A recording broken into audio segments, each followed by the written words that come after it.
இனிய வணக்கம். Style logic YouTube channel Krishna studio discussion. சில எரர் நம்ம டிஸ்கஸ் பண்ணாமல் இருக்கும்போது என்னென்னா அது பட்டர்ஃப்ளை எஃபெக்ட் மாதிரி அங்கேயும் இங்கேயும் போகிறதுக்கு வாய்ப்பு இருக்குது. அதனால் சில எரர் நம்ம டிஸ்கஸ் பண்ணலாம். லாஸ்ட் டைம் நான் சென்னைக்கு வந்திருந்தபோது எங்கேயும் ரூம் இல்லை அப்படின்னு சொல்லிட்டு ஒரு பிஜி ரூம் எடுத்திருந்தேன். ஃபெசிலிட்டி எதுவும் இல்லை, மொக்க தான். சரி, லோகேஷ் கனகராஜை மீட் பண்ணிட்டு நம்ம கிருஷ்ணா ஸ்டுடியோ அடுத்தது டெவலப் பண்ணலாம், நம்ம வேறு லொக்கேஷன் மாற்றிக்கலாம்னு சொல்லிட்டு தான் நான் அந்த ரூம் எடுத்தேன் தற்காலிகமாக.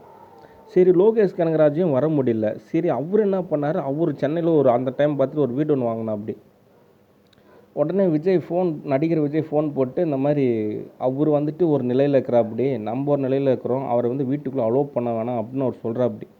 இதை கேட்டு லோகேஷ் கனகராஜும் அலோவ் பண்ணல. சரி, நான் இதெல்லாம் கேட்டுக்கிட்டு சரி ஓகே இவங்க புத்தி இவ்வளோ தான் அப்படின்னு சொல்லிட்டு நானும் புரிஞ்சுட்டு அமைதியாகிட்டேன்.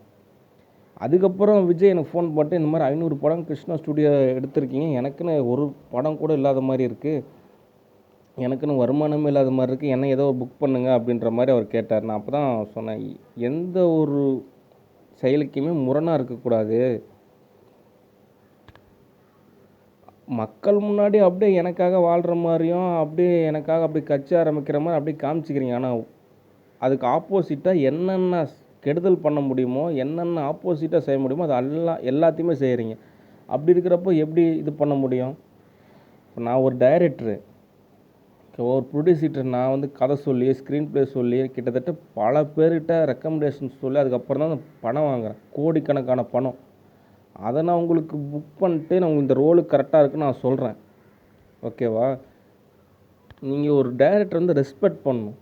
ஓகே, ஒரு டைரக்டரே நீங்கள் ரெஸ்பெக்ட் பண்ணும்போது ஒரு மரியாதை இல்லாத போது எப்படின்னா உங்களை ஒரு ஆர்டிஸ்ட்டாக நல்ல ஆர்டிஸ்ட்டாக இருப்போம், அப்படி இவரை நம்ம நடிக்க வச்சு திரும்ப நம்மள ஏதோ ஒரு விதத்தில் கேர் பண்ணிக்காருன்னு எப்படி அந்த உணர்வு ஏற்படும்? ஓகே, நீங்கள் பழைய வெற்றிகளை நினச்சி நீங்கள் பெருமைப்படுறத விட நிதர்சனத்தில் இருக்கணும். ஓகே, நிதர்சனத்தில் நம்ம ஸ்டேட்டஸ் என்ன அப்படின்ற அளவுக்கு நீங்கள் உணரணும். சரி, உங்களுக்கு எந்த வாய்ப்புமே இல்லை, கடைசியில் சீரியலுக்கு வர்ற நிலமை ஏற்பட்டுருச்சு. சரி, அப்போ கூட சரி ஓகே, சீரியலில் உங்களுக்குன்னு ஒரு கேரக்டர்னு அந்த மாதிரி சொல்லியிருந்தேன். அதுலேயும் நீங்கள் தப்பாக புரிஞ்சுக்கிறீங்க.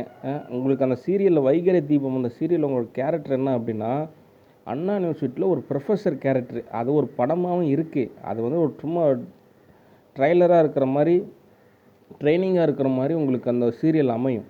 ஓகேவா?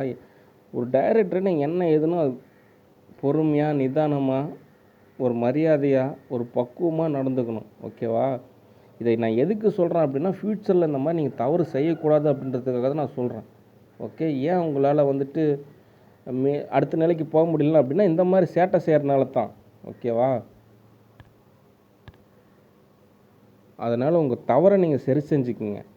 அதாவது மக்களை நீங்கள் இது இலக்கரமாக நினைக்கக்கூடாது. ஏதோ ரசிகர் மன்றம் இருக்காங்க அப்படின்னா உங்களை படம் பார்த்துருக்காங்க, உங்களை லைக் பண்ணுறாங்க அப்படின்றது இருக்கணும். அதுக்காக நீங்கள் அவங்கள ஒரு தவறுதலாக பயன்படுத்தக்கூடாது. ஓகே, ஒரு மரியாதை கொடுக்கணும். ஓகே, அதனால் நிறையா தவறு இருக்குது, அதெல்லாம் சரி செஞ்சுக்கிங்க. அப்போ தான் அடுத்த படத்துக்கு உண்டான வாய்ப்புகள் கிடைக்கும். Okay, see you next video, bye.